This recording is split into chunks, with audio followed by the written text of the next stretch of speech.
ఎవరైతే ఎల్లరో అక్కడైన ప్రదేశాలకు మీరు ఎక్కువ వెళ్తా ఉంటారు. అటువంటి పరిస్థితుల్లో కూడా వెళ్ళి మీరు డూ ద మినిస్ట్రీ, అక్కడ టేబుల్స్ పెట్టి సంఘాలను కట్టి God is mightily using you there. So మాకు దాని గురించి అవగాహన కూడా లేకుండా ఉంటున్నాం మేము. ఫర్ ఆర్ సేక్ అసలు అక్కడ ఉన్న పరిస్థితులు ఏంటి? ఒకసారి రూర్కెలా నేను ఒక యూత్ క్యాంప్కి వెళ్ళా. బైబిల్ స్టడీస్ తీసుకోమని చెప్పేసి నన్ను పంపించారు. ఎబ్రోన్ నుంచి రూర్కెలాలో యూత్ క్యాంప్ పెట్టారు. అక్కడికి వెళ్ళేసరికి బైబిల్ స్టడీస్ తీసుకునే టైంలో ఒక 3-4 ఆదివాసీలు వచ్చారు. అక్కడ వాళ్ళ కష్టాలు చెప్పుకున్నారు. ఏంటి కష్టాలు అని చెప్పేసి అంటే, మా దగ్గర రోజు మమ్మల్ని కొడతారు, మేము యేసు ప్రభువుని నమ్ముకున్నాం. 4 కుర్రోళ్ళు టు స్టార్ట్ విత్. వాళ్ళ వయసు అంతా పోజేసి 20 ఏళ్ళు కూడా ఉండవు. మేమేమో రోజు దెబ్బలు తింటున్నాం. వాళ్ళు చెప్పిన చాలా కష్టాలు పడ్డేవారు. మరి వీళ్ళు 4 ఏదో రీతిగా మరి రూర్కెలా అసెంబ్లీ ద్వారానో ఎలాగో వాళ్ళ ప్రభులోకి వచ్చారు. అయితే వీళ్ళు 4 నా దగ్గరకు వచ్చి వాళ్ళ కష్టాలు చెప్తే నాకు చాలా బాధ అనిపించింది. ఎప్పుడైతే ఎలాగన్నాడో నాకు కొంచెం భారం అనిపించింది. దేవుడు అందుకే గబల్ నన్ను రూర్కెలా యూత్ క్యాంప్ తీసుకొచ్చాడు. అప్పుడు నేను ఏమన్నానంటే, ఓహో మీరు రోజు దెబ్బలు తింటున్నారు, అయితే మేము వస్తే ఏం చేస్తారంటే కొన్ని ఇబ్బందులు వస్తాయి అది ఇది అని చెప్పేసి ఏదో అన్నారు. ఇబ్బందులు వచ్చినా పర్లేదులే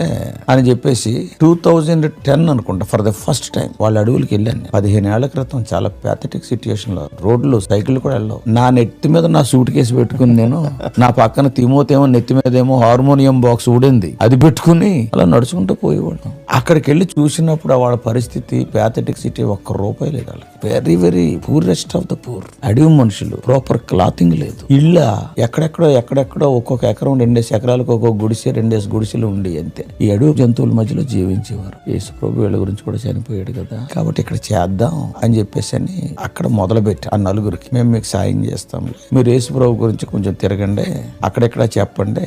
ఒక సంవత్సరానికి ఒక 2-3 టైమ్స్ మేము వెళ్ళి వెళ్ళాం. Each time 4 days like that. Actually field లో ఉన్నది వాళ్ళు, దెబ్బలు తిన్నది వాళ్ళు. మేము వెళ్ళి వాళ్ళని ఎంకరేజ్ చేస్తుంటే we made them to continue. ఆ దెబ్బలు తిని డిస్కరేజ్ అయిపోయి మానేస్తే అంత ఉండకపోయి ఉండొచ్చు. వాళ్ళకు 4 సెల్ ఫోన్లు కొనిచ్చి, మీకు ఏదైనా కష్టాలు వస్తే మాకు ఫోన్ చేస్తూ ఉండండి. సో వాళ్ళు మాకు చెప్పటం, మేము ప్రార్థన చేయటం, అప్పుడప్పుడు ఏదో ₹1000 ₹2000 అలా పంపించడం. సో ఇలాగ కొన్నిసార్లు కొన్ని బట్టలు ఇవన్నీ చేసి నెమ్మదిగా ఒక చోట చిన్న ఆరాధన మొదలెట్టాము. సో మేము ఎప్పుడైతే దీన్ని టేకప్ చేసామో వీళ్ళు చాలా ఎంకరేజ్ అయ్యారు. ఏదేమైనా కానీ మనకు కొంత భోజనం ఉంటుందిలే అని చెప్పేసి అని, మన దేవుడి గురించి పని చేస్తే అని చెప్పేసి అని వాళ్ళ పనులు చేసుకుంటా, దెబ్బలు తింటా ఈ చేయటం మొదలుపెట్టి నెమ్మదిగా ఒకళ్ళు రావటం మొదలు పెట్టారు. That became an encouraging thing for us. దేవుడు అంటాడు కదా, సర్వలోకం కంటే సోలు ఎంతో విలువైందని. సో కొంతమంది 10-15 ఈ తర్వాత మేము కొంచెం మీలాంటి వాళ్ళు తల ₹10 ఇస్తే అవన్నీ తీసుకెళ్లి అక్కడ పెట్టడం. ఈ రీతిగా నెమ్మదిగా 1-2 చోట్ల టేబుల్ ఓపెన్ చేయడం జరిగింది. ఇలాగ అక్కడ ఏదో వెళ్ళటం, ఇలా చేస్తుంటే నెమ్మదిగా పెరగటం మొదలు పెట్టింది. వాళ్ళు కష్టపడ్డారు.